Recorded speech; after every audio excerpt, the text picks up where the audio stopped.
Good evening all of you. कैसे हैं आप सभी? आई होप कि आप लोग बहुत ही अच्छे होंगे और बहुत ही अच्छे से पढ़ाई कर रहे होंगे। मैं नायका पांडे आप सभी का सेशन पॉइंट पर स्वागत करती हूं और आज का क्लास स्टार्ट करती हूं। तो इसके पहले हम लोग एक्सरसाइज 5.1 पूरा सॉल्व कर चुके हैं। अब हम लोग एक्सरसाइज 5.2 सॉल्व करेंगे। एक्सरसाइज 5.2 का पहला क्वेश्चन हम लोग सॉल्व कर चुके थे, लेकिन इसको भी आज थोड़ा सा रिवाइज करेंगे।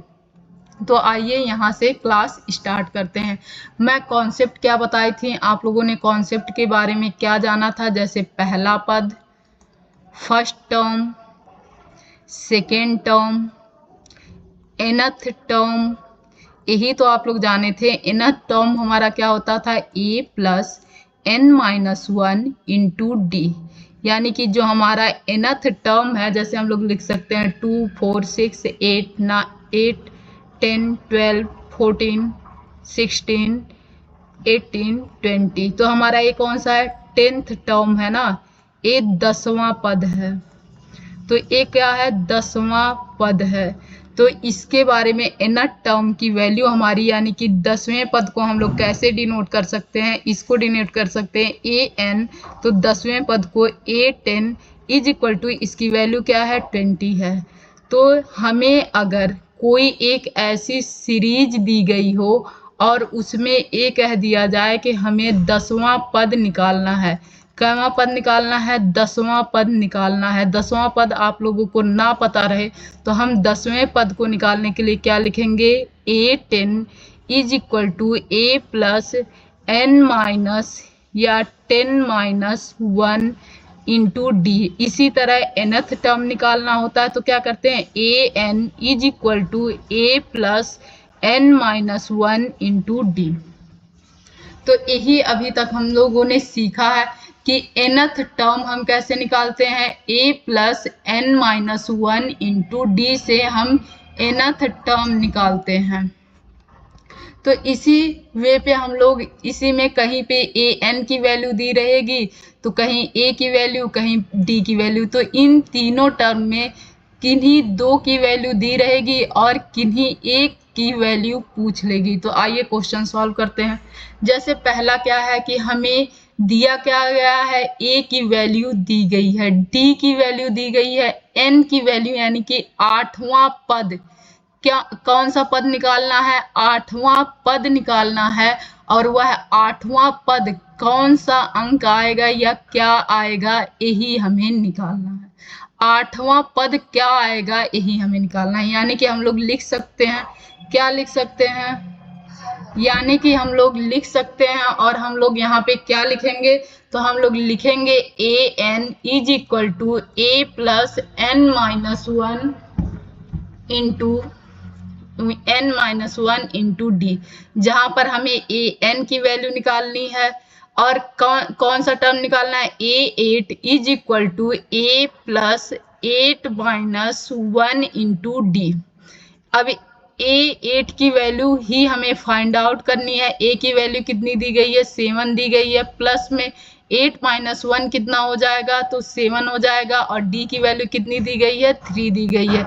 तो a8 की वैल्यू हमारी क्या हो जाएगी? ये 21 प्लस 7 28 हो जाएगी। अब आप लोग क्या करेंगे? आप लोग हर जगह इस फॉर्मूले को लिखेंगे। क्या लिखेंगे? an is equal to a plus n minus 1 into D, जहां पर n की वैल्यू हमें 10 दी गई है और a की वैल्यू हमें माइनस 18 दी गई है। an की वैल्यू हमें 0 दी गई है और हमें d की वैल्यू निकालनी रहे तो आप लोग निकाल लेंगे। वैसे भी ये क्वेश्चन मैं सॉल्व करवाई थी। अब ऐसे ही क्या करेंगे? इसी फॉर्मूले पे रख के आप लोग इन सारे जो क्या है खाली स्थान है, इन्हें फिलअप कर देंगे। तो आइए नेक्स्ट चलते हैं। मैं ये क्वेश्चन करवाई थी, एक क्वेश्चन करवाई थी, शायद ये दोनों नहीं करवाई थी। आइए इन दोनों को भी कर लेते हैं। तो क्या करेंगे? an is equal to a plus n minus 1 into D, जिसमें वैल्यू किसकी निकालनी है? इस n की वैल्यू निकालनी है। an की वैल्यू कितनी दी गई है? 3.6 दी गई है। a की वैल्यू माइनस 18.9 दी गई है, प्लस में n-1 इंटू डी की वैल्यू कितनी दी गई है 2.5। अब यह माइनस में 18.9 इधर चला आएगा और इधर आते ही ए बन जाएगा positive 18.9 plus 3.6 is equal to n-1 into 2.5। अब इन दोनों को ऐड करेंगे तो ए हमारा 5 हो जाएगा और ए कितना हो जाएगा 11 1 12 हो जाएगा और 1 1 2 हो जाएगा और हमारा यहाँ पॉइंट लग जाएगा। अब दोनों तरफ सेम नंबर पर पॉइंट है, क्या कह सकते हैं, दोनों तरफ एक नंबर के बाद यहाँ भी पॉइंट है, एक नंबर के बाद यहाँ भी पॉइंट है, यानी कि ये पॉइंट हट जाएगा और हमारी value n-1 is equal to क्या आएगी, तो इसे हम क्या करेंगे, सिंप्लीफाई करेंगे। 225 डिवाइड बाई 25, यह 9 टाइम में चला जाएगा और n की वैल्यू हमारी 9 इज इक्वल टू n-1 होगा और यहाँ से n की वैल्यू 1 इधर आएगा और ऐड हो जाएगा तो n की वैल्यू 10 आ जाएगी। यह क्वेश्चन मुझे लगता है आप लोगों को क्या हुआ होगा, समझ में आ गया होगा। अब चलते हैं नेक्स्ट क्वेश्चन। नेक्स्ट क्वेश्चन में आप लोग फिफ्थ क्वेश्चन इसी पैटर्न पर करेंगे। फिफ्थ क्वेश्चन कैसे करेंगे, इसी पैटर्न पर करेंगे। अब आइए नेक्स्ट क्वेश्चन देखते हैं। कह रहा है choose the correct choice in the following and justify 30th term of the AP is. निम्नलिखित में से सही उत्तर चुनिए और इसका औचित्य दीजिए। एपी 10/7/4 डैश डैश डैश का 30वां पद है। यहाँ पर हमें एक सीरीज दी गई है, क्या दिया गया है, एक सीरीज दी गई है। सीरीज की शुरुआत कहाँ से होती है, 10, 10 के बाद आता है 7, 7 के बाद आता है 4 और 4 के बाद ये ऐसी सीरीज चलती चली जाती है, कहाँ तक जाती है, 30वें पद तक, 30वां पद। और हमें इसी 30वें पद की वैल्यू ज्ञात करनी है। ये क्या है, पहला है या दूसरा है या तीसरा है, तो ऐसे ही यहाँ कहीं 30वां आता है और इसी 30वें की वैल्यू हमें क्या करनी है, ज्ञात करनी है। अब आइए, आप लोगों को पता है 30वें पद की वैल्यू कैसे निकाल सकते हैं, क्योंकि आप लोगों को पता है an is equal to a plus n-1 into D. an के जगह पे क्या है, a 30 है और इसी की वैल्यू हमें ज्ञात करनी है। a की वैल्यू हमारी क्या हो जाएगी, a की वैल्यू हमारी दी गई है 10, क्योंकि कोई भी फर्स्ट टर्म ही क्या कहलाता है, a कहलाता है। तो a की वैल्यू कितनी होगी, 10 होगी। n की वैल्यू कितनी है, 13 - 1 और d की वैल्यू कितनी है, इन दोनों को सब्ट्रैक्ट करेंगे तो हमारा कितना आएगा, 3 आएगा।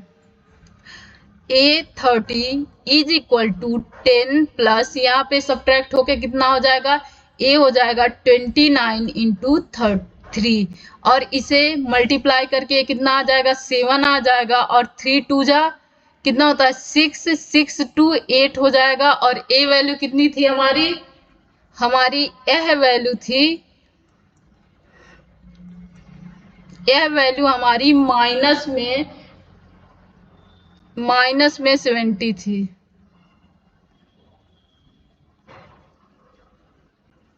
एक सेकेंड, यहाँ पर देखिए जब हम लोगों ने सब्ट्रैक्ट किया है तो माइनस लिखना भूल गए हैं। जब यहाँ हम लोग सब्ट्रैक्ट किए हैं तो क्या हुआ है, माइनस लिखना भूल गए हैं। यहाँ क्या है, d की वैल्यू है -3, तो आइए यहाँ माइनस लिखते हैं। a क्या हो जाएगा, an is equal to a की वैल्यू कितनी हो जाएगी हमारी, 10 हो जाएगी। n की वैल्यू हमारी कितनी दी गई है, 30 दी गई है और माइनस में 1 और d की वैल्यू जब हम सब्ट्रैक्ट करेंगे 7 - 10 तो ये कितना होगा, -3 आएगा। तो ये वैल्यू हमारी कितनी आएगी, -3 आ जाएगी।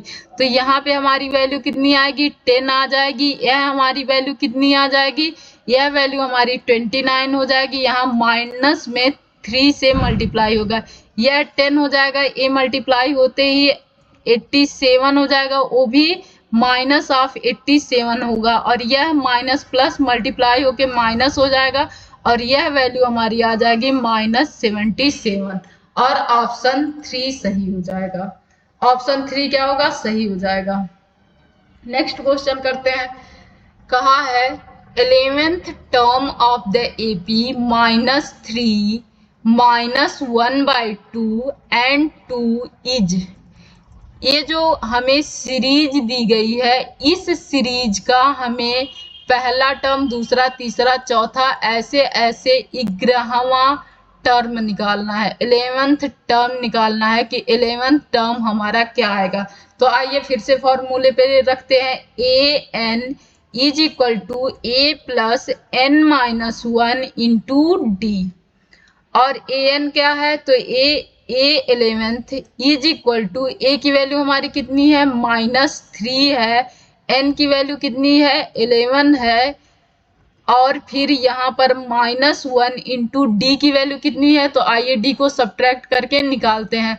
-1/2 माइनस ऑफ -3, यह माइनस ऑफ माइनस क्या हो जाएगा? पॉजिटिव हो जाएगा। तो यह हमारा आएगा -1/2 प्लस में 3 और ए सब्ट्रैक्ट होके इसे कैसे सॉल्व करते हैं?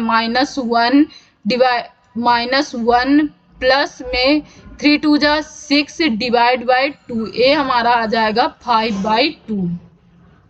अब इसी तरह हम लोग भी इसे भी निकाल सकते हैं। इसकी भी वैल्यू क्या आएगी? जैसे 2 माइनस ऑफ -1/2 की वैल्यू भी क्या हो जाएगी? ए 2 2 जा 4, ए माइनस माइनस प्लस 1/2, तो ये 5/2 आ जाएगा। डी की वैल्यू हमारी कितनी आई? 5/2 आ गई। ए 11th इज इक्वल टू क्या होगा? तो -3 प्लस में ए सब्ट्रैक्ट होके कितना आएगा? 10 आ जाएगा। यह वैल्यू हमारी 5/2। इससे ए कैंसिल हो जाएगा और यहाँ 5 बचेगा। तो ये हो जाएगा -3 प्लस में 5 5 जा 25 इज इक्वल टू इस 25 से 3 सब्ट्रैक्ट हो जाएगा और हमारा कितना आ जाएगा? 22। यही हमारा 11th टर्म आ गया। कितना आया? 22। आइए नेक्स्ट क्वेश्चन देखते हैं। In the following APs find the missing term in the boxes. निम्नलिखित समांतर श्रेणियों में रिक्त खानों के पदों को ज्ञात कीजिए। अब हम लोग क्या देखेंगे?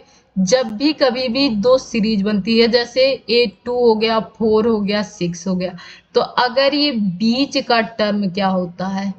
अगर कभी भी एपी बनती है, क्या बनती है? समांतर श्रेणी या अर्थमेटिकल सीरीज बनती है, तो हम क्या देखेंगे कि यह दोनों वैल्यू का सम फिर हाफ अगर कर देंगे तो हमें यह वैल्यू मिल जाएगी। यानी कि क्या कह सकते हैं? फिर से बताती हूँ। अगर हम कोई समांतर श्रेणी या एपी देखते हैं, 2 4 6 देखते हैं, अगर इन दोनों का एवरेज ले लें हम लोग तो हमें यह बीच वाला नंबर मिल जाता है। कभी भी ऐसे हम 5 डिजिट वाला देख सकते हैं, लेकिन ये कब मिलता है? जब यह ऑड नंबर में हो।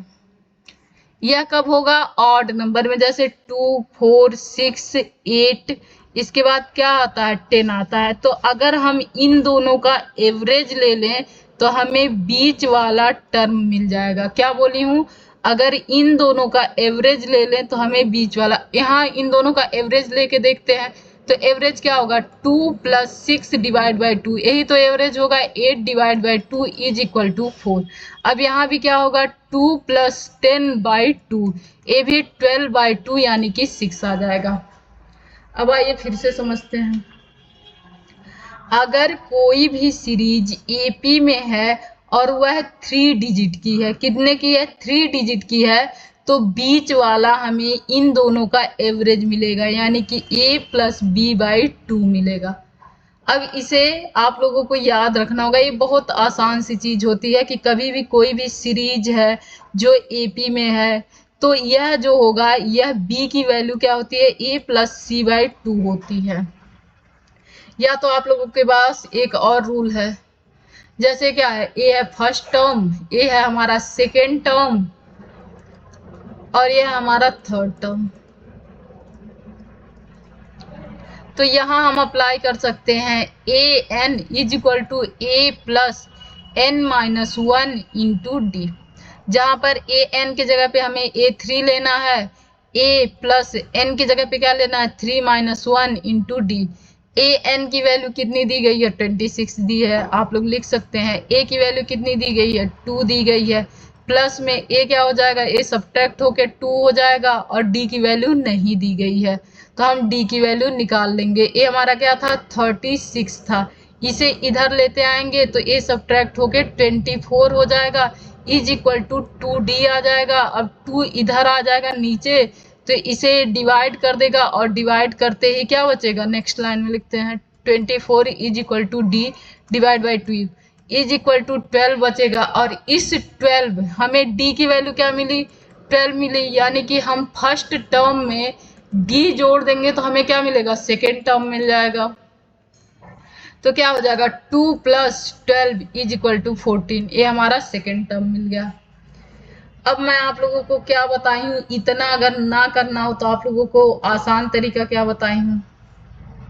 वैसे तो आप लोग ये कर सकते हैं, ये भी बहुत आसान है, पैटर्न भी आप लोग जानते हैं। इसमें मैं क्या बोली हूँ, फर्स्ट टर्म और लास्ट टर्म को जोड़ दिया जाए तो हमें बीच वाली वैल्यू मिल जाती है। जैसे पहली दूसरी तीसरी टर्म है तो 3 टर्म है ना, तो पहली और दूसरी को जोड़ेंगे तो बीच वाली मिल जाएगी। ऐसे 1 2 3 4 5, अगर 5 टर्म है तो पहली और लास्ट अंतिम वाली को जोड़ेंगे तो हमें बीच का ही टर्म मिलेगा। इन दोनों को जोड़ के इन दोनों का अगर मीन ले लें यानी कि एवरेज ले लें तो हमें सेकेंड टर्म ही मिलेगा। 1 मिनट रुकिए, चार्ज खत्म हो रहा है, मैं चार्ज लगा दूं।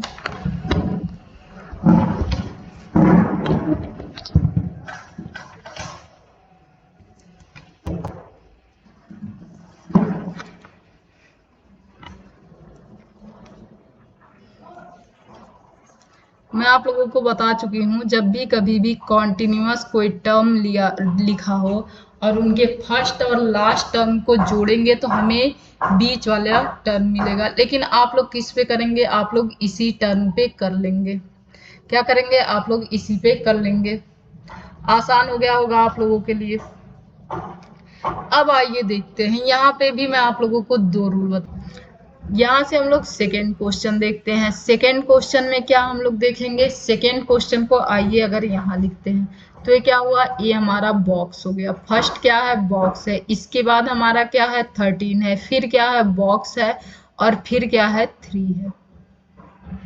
तो अगर हम लोग देखें, जो आप लोगों को मैं एवरेज वाला कॉन्सेप्ट बताई थी, इन दोनों का सम, जो इन दोनों का एवरेज होता है वही क्या होता है, हमारे बीच का टर्म होता है। तो ये हमारे बीच का टर्म क्या आ जाएगा, तो ये 16 डिवाइड बाई 2 क्या बोली थी 13 + 3 डिवाइड बाई 2, यानी कि 16 डिवाइड बाई 2। यह वैल्यू कितनी आ गई 8 आ गई। अगर यह वैल्यू 8 आ गई तो हमें यह वैल्यू कितनी मिल जाएगी, अगर इन दोनों के बीच का डिफरेंस आप लोगों को कितना मिलेगा, तो इन दोनों के बीच का डिफरेंस हमें मिलेगा -5। अब हम क्या करेंगे, a + d होता है ना एक सेकेंड, जो हमारा सेकेंड टर्म होता है an is equal to a + d होता है, जहां पर an की वैल्यू क्या है, a सेकेंड टर्म, a2 की वैल्यू क्या है 13 है, a की वैल्यू हमें नहीं पता, d की वैल्यू हमें कितनी मिली है -5 मिली है। जब यह d इधर आएगा तो 13 + 5 इज इक्वल टू a हो जाएगा और यह वैल्यू हमारी कितनी आ जाएगी 18।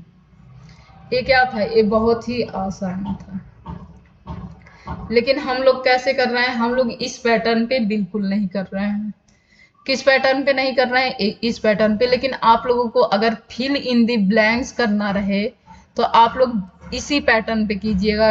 हमेशा से मैं आप लोगों को यही बता रही हूँ कि जब भी कभी भी यह क्रमागत संख्याओं से बनी हुई एक सीरीज रहे, कैसी, क्रमागत संख्याओं से बनी हुई सीरीज रहे, या जितनी भी एपी होती है उसमें अगर हम फर्स्ट टर्म और लास्ट टर्म का एवरेज ले लें तो हमें बीच वाला टर्म मिल जाता है। जैसे फर्स्ट क्या है 1 है, लास्ट क्या है 5 है, और इन दोनों का एवरेज ले लें तो 6/2 हमें बीच का टर्म मिल जाएगा। ये क्या है हमारा, ये एपी में है।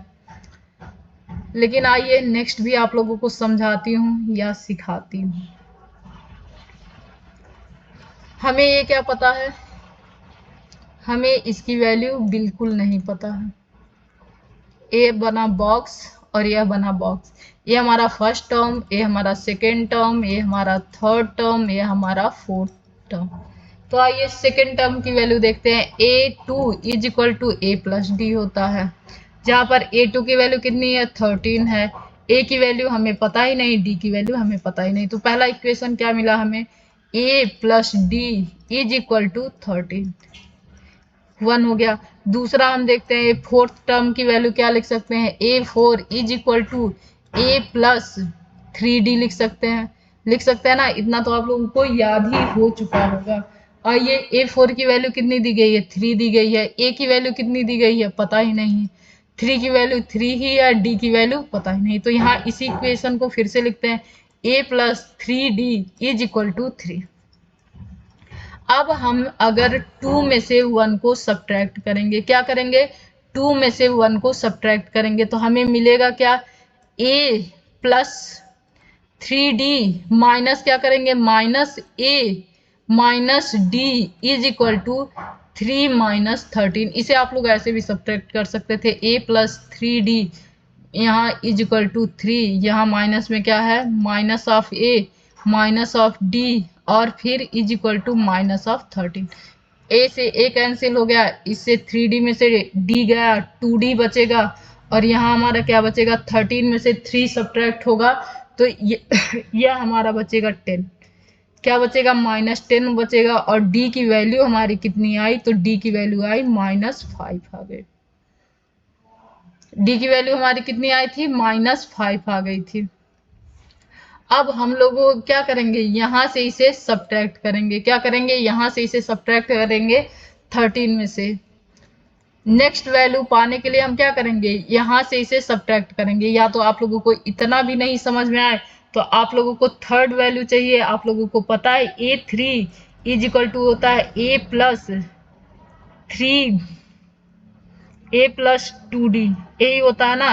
और फर्स्ट टर्म की वैल्यू हमारी क्या होती है, अगर हम सेकेंड टर्म देखें तो हमारा होता है a2 a प्लस डी। अब यहाँ पर क्या करेंगे, a की वैल्यू यहाँ से निकालेंगे। a2 की वैल्यू कितनी दी गई है 13 दी गई है, a की वैल्यू हमें पता नहीं है, d की वैल्यू हमें -5 पता है। अब इसे इधर लेके आएंगे तो 13 plus 5 is equal to a की वैल्यू हमें कितनी मिल गई 23, इसको भी यहाँ पुट कर लेंगे। लेकिन अगर हम लोग डायरेक्ट देखेंगे ये कितना था 13, तो नेक्स्ट वैल्यू इसको ऐड करने पे मिलती है। तो 13 में जब -5 ऐड करेंगे तो कितना हो जाएगा 8 आएगा। और यह वैल्यू क्या होती है -5 सब्ट्रैक्ट करने पे मिलती है। क्या होती है, यह वैल्यू इसे सब्ट्रैक्ट करने पर मिलती है। यानी कि जब हम 13 में से सब्ट्रैक्ट करेंगे -5 तो यह हमारा बन जाएगा कितना, तो 13 और a दोनों माइनस माइनस प्लस हो जाएगा और यह ऐड होके 18 हो जाएगा। लेकिन अगर आप लोगों को इतना ना समझ में आया तो बिल्कुल टेंशन मत लीजिए, आप लोग इस पे वैल्यू रखिए निकालिए।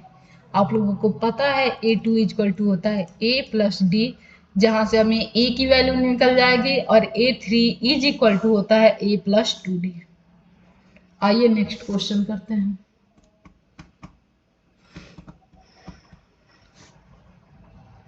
नेक्स्ट क्वेश्चन में यह क्वेश्चन दिया गया है, आइए इसको भी करते हैं, इसे इरेज करके। क्या हमारा 5 है, फिर एक बॉक्स है, फिर हमारा दूसरा बॉक्स है, फिर 9 सही 1/2 है, यही है ना। अब हम लोगों के पास टर्म कितना है, आइए देखते हैं। ए है फर्स्ट, ए है सेकेंड, ए है थर्ड, यह है फोर्थ। क्या है फोर्थ है। आप लोग ध्यान से समझिएगा क्योंकि नेक्स्ट क्वेश्चन आप ही लोगों को करना है। नेक्स्ट क्वेश्चन मतलब ए क्वेश्चन आप लोग करेंगे, इसके बाद ए क्वेश्चन मैं आप लोगों को बता दूंगी। आइए, तो ये क्या है, ए हमारा फर्स्ट है, ए सेकेंड है, ए थर्ड है, ए फोर्थ है। आइए ए फोर निकाला जाए। ए फोर क्या होता है, क्यों, क्योंकि यहाँ पे फोर्थ टर्म की वैल्यू दी गई है। किसकी वैल्यू दी गई है, फोर्थ टर्म की। तो ए फोर हमारा क्या होगा, ए हो जाएगा ए प्लस 4 - 1 इंटू डी, या तो डायरेक्ट लिख सकते हैं a four is equal to A plus 3d। अब यहाँ ए फोर की वैल्यू दी गई है, कितना है, इसे सॉल्व करेंगे तो हमारा 19/2 आ जाएगा। तो ए फोर की वैल्यू 19/2 दी गई है। ए की वैल्यू कितनी दी गई है, 5 दी गई है, प्लस में 3 की वैल्यू 3 ही दी गई है, डी की वैल्यू डी ही दी गई है। अब यहाँ से इसे सब्ट्रैक्ट, इसे इधर लाएंगे तो ये हो जाएगा 19 - 2 -5 इज इक्वल टू 3d। और इसे सॉल्व करेंगे तो ये हो जाएगा 19 - 10 divide by 2 is equal to 3d। फिर क्या होगा, 9/2 इज इक्वल टू 3d। अब 3 को इधर लाएंगे तो यह नीचे चला आएगा, तो नीचे आगे क्या हो जाएगा 3, और यहाँ से 3 हट जाएगा, तो ये 3 से 3 कैंसल आउट हो जाएगा। d की वैल्यू हमारी कितनी आई, 3/2। d की वैल्यू कितनी आई, 3/2 आई। तो हमारा पहला टर्म क्या हो जाएगा, पहला टर्म ऐड होगा ना, फर्स्ट टर्म 5 प्लस डी होता है, 5 प्लस 3/2, तो ये ऐड होके कितना हो जाएगा, ऐड होके होगा 13/2। और इसे सॉल्व करके हम लोग क्या लिख सकते हैं, 612 यही लिख सकते हैं ना। 6 2 जा 12 होगा, 12 1 13 डिवाइड बाई 2, तो ये वैल्यू हमारी आई 6/2। अब नेक्स्ट टर्म आप लोग क्या करेंगे, 13 प्लस 2 में फिर से ऐड क्या करेंगे, 3/2, ये 16/2 हो जाएगा। यही होता है ना, जब हम फर्स्ट टर्म में डी जोड़ते हैं तो हमें सेकेंड टर्म मिलता है, जब हम सेकेंड टर्म में डी जोड़ते हैं तो हमें थर्ड टर्म मिला। तो मैंने सेकेंड टर्म में क्या किया, सेकेंड टर्म प्लस डी कर दिया। सेकेंड टर्म क्या है, 13/2, और डी की वैल्यू कितनी है, 3/2, और इसे ऐड करके 16/2 लाई, और एक कट पीट के हो जाएगा 8। यह भी हमारा क्वेश्चन सॉल्व हो गया। अब नेक्स्ट क्वेश्चन आप लोग करेंगे। इसमें क्या है, फर्स्ट टर्म दी गई है, second third fourth 5 sixth term की वैल्यू दी गई है, तो हम यही करेंगे, a6 is equal to a plus 5d हो जाएगा, जहां पर सभी वैल्यू रखेंगे और हमें d की वैल्यू मिल जाएगी। और इसमें d की वैल्यू a प्लस डी जोड़ेंगे तो ये वैल्यू आ जाएगी, a प्लस 2d करेंगे तो a वैल्यू आ जाएगी, a प्लस 3d करेंगे तो यह वैल्यू आ जाएगी, a प्लस 4d करेंगे तो यह वैल्यू आ जाएगी। अब आते हैं, इस पे चलते हैं। आइए यहाँ के लिए मैं आप लोगों को कुछ समझाती हूँ। वैसे तो ये बिना समझाए भी ये आप लोग कर ही लेंगे, लेकिन फिर भी मैं समझाती हूँ।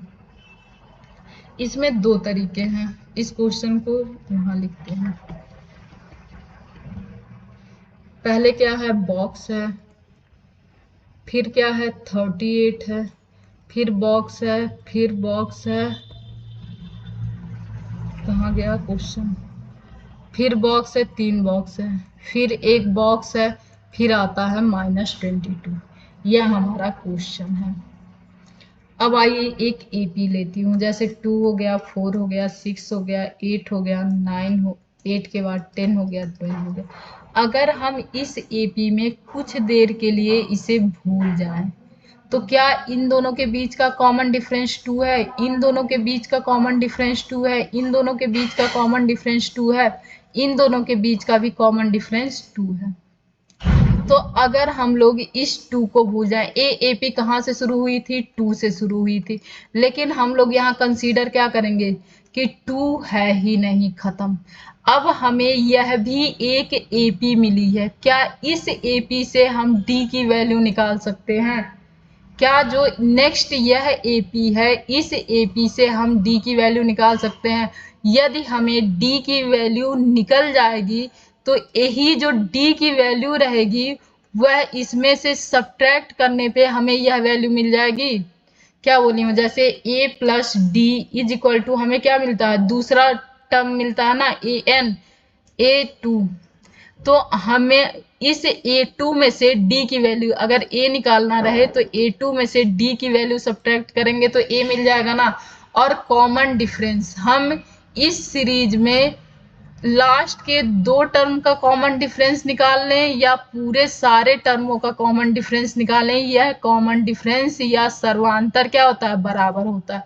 तो हम एट फर्स्ट ये जो पहला अंक है उसे भूल जाएंगे। अब हम इतने को क्या मानेंगे, एक एपी मानेंगे। इस एपी में ये हुआ फर्स्ट टर्म, यह हुआ सेकेंड टर्म, यह हुआ थर्ड टर्म, यह हुआ फोर्थ टर्म और यह हुआ हमारा फिफ्थ टर्म। अब अगर हम इन दोनों को ऐड भी कर दें, आप लोगों को पता है किसी भी एपी में अगर हम 2 टर्म को फर्स्ट और लास्ट को ऐड करते हैं और फिर 2 से डिवाइड करते हैं तो हमें बीच वाली वैल्यू क्या होती है, मिल जाती है। अगर हम इस पैटर्न पे भी करें तो यह क्वेश्चन आसानी से सॉल्व हो जाएगा, लेकिन हम लोग इस पैटर्न पे नहीं करेंगे, किसी और पैटर्न पे ही करेंगे। तो ये कितना हुआ, first second third fourth fifth. तो हम A fifth is equal to क्या लिखेंगे, ए प्लस 4d। सही है ना, इसमें कोई दिक्कत नहीं, आप लोगों को समझ में आ रहा है। A5 की वैल्यू क्या है, -22 है। A की वैल्यू हमने क्या माना है, 38 माना है। प्लस में 4 की वैल्यू 4 है, D की वैल्यू हमें पता नहीं है। जब यह इस तरफ आएगा तो -22 -38 इज इक्वल टू 4D हो जाएगा। और यह दोनों जब ऐड होंगे तो -60 इज इक्वल टू 4D हो जाएगा। अब यह D, इस 4 को हम यहाँ से यहाँ ला सकते हैं और यह हमारा -15 हो जाएगा। D की वैल्यू हमें क्या मिली, -15 मिली। अब यानी कि हम इसमें से -15 ऐड कर देंगे तो हमें क्या मिलेगी, यह सेकेंड या थर्ड वैल्यू मिल जाएगी। आइए -15 ऐड करते हैं। जब -15 ऐड करेंगे तो यहाँ बचेगा कितना, यहाँ बचेगा आप लोगों का -15। यहाँ क्या बचेगा, यहाँ 3 बचेगा, यहाँ पर 2 बचेगा। यहाँ क्या बचेगा, 3 और 2, क्योंकि ये सब्ट्रैक्ट हो जाएगा ना। a प्लस -d रहे तो a -d हो जाएगा, तो ये सब्ट्रैक्ट हो जाएगा। अब यहाँ फिर से -15 ऐड करते हैं और जब -15 ऐड करेंगे तो यह वैल्यू हमारी कितनी बचेगी, तो यह वैल्यू हमारी बचेगी 8 बचेगी। अब यहाँ -15 ऐड करेंगे तो यह वैल्यू हमारी कितनी बचेगी, अगर हम -15 ऐड करेंगे तो यह वैल्यू हमारी कितनी बचेगी, तो यह वैल्यू हमारी बचेगी -7 बचेगी। इसके बाद हम यहाँ -15 ऐड करेंगे तो हमारा 7 बोली, 7 लिखी हूँ 9, बहुत सही। यहाँ -7 बोली थी, लिखी 9। और इसमें जब हम -15 ऐड करेंगे तो यह वैल्यू हमारी आ जाएगी -22। अब हमें ये सारी वैल्यू मिल गई, क्या क्या मिली, 13 मिल गई, 8 मिल गई, -13 मिल गई। अब हम इसको देखेंगे तो इसके लिए क्या हुआ, second term A2 equal to A plus D। और A2 की वैल्यू, यह क्या हुआ, सेकेंड टर्म हुआ ना, इसके लिए A2 की वैल्यू कितनी है, 38 है। A की वैल्यू क्या है हमें पता नहीं, D की वैल्यू हमें -15 मिली है। यही इधर आके ऐड हो जाएगी तो हमें वैल्यू क्या मिल जाएगी, A की। और ऐड होके कितना बनेगी, 53। तो हमारी यह वैल्यू क्या होगी, 53।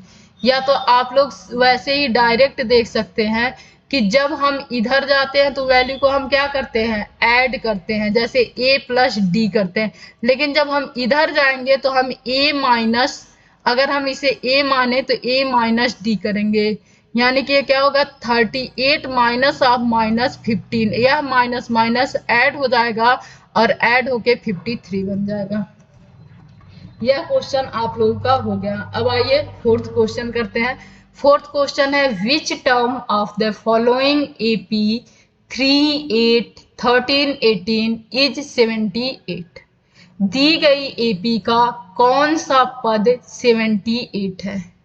जब हम कभी भी AN is equal to A, थोड़ा सा बड़ा लिखते हैं, AN is equal to A plus N-1 into D लिखते हैं।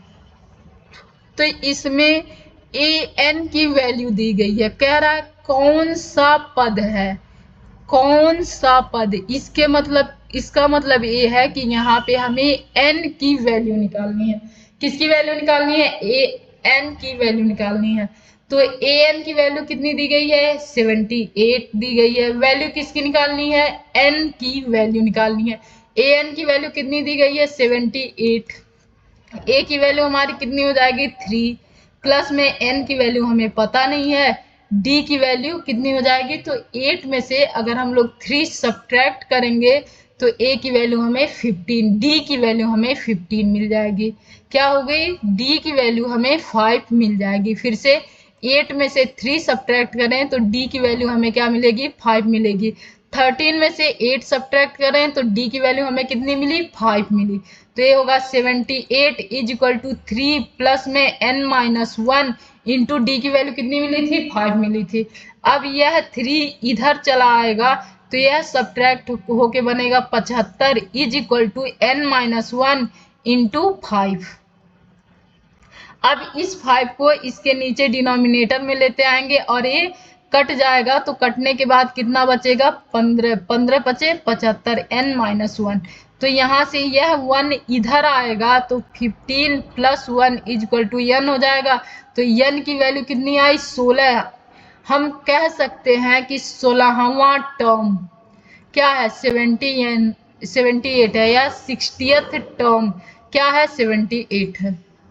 यह भी क्वेश्चन क्या हुआ? सॉल्व हो गया। आइए नेक्स्ट क्वेश्चन देखते हैं। कह रहा है find the number of term in each of the following AP. निम्नलिखित समांतर श्रेणी में से प्रत्येक श्रेणी में कितने पद हैं? यह लिखा गया जो है 7, 13, 19 dot dot dot dot dot dot dot 205। अब इसमें कहा गया है कितने पद हैं। तो अगर हम लोग ये निकाल दें कि ये कौन सा पद है, क्या कौन सा पद है, या इसका टर्म निकाल दें, यह जो 205 है इसी का टर्म अगर हम निकाल दें तो हमें पता चल जाएगा कि इस श्रेणी में कितने पद हैं। तो क्या होगा? इस क्वेश्चन को करते हैं। आइए तो एक इसे क्या लिख सकते हैं? A N is equal to A plus N minus 1 into d. A n की जगह पे हमने क्या लिया है? 0, 205। ए की जगह पे हमारा क्या है? 7 है, प्लस में एन की वैल्यू हमें पता नहीं है, डी की वैल्यू हमारी क्या हो जाएगी? तो डी की वैल्यू हमारी हो जाएगी 6। डी की वैल्यू हमारी क्या हो जाएगी? 6। अब इसे हम लोग इधर लाएंगे और सब्ट्रैक्ट करेंगे तो यह वैल्यू हमारी हो जाएगी 198 इज इक्वल टू क्या होगा? n minus 1 into 6। और इसी 6 को यहाँ से डिवाइड करेंगे तो ये कितना बनेगा? 6 3 जा 18, 6 3 जा 18। तो ये 33 is equal to n minus 1। अब इसी 1 को इधर लाएंगे तो ऐड हो जाएगा और यह ऐड होके n की वैल्यू हमें कितना देगा? तो n की वैल्यू हमारी 34 हो गई।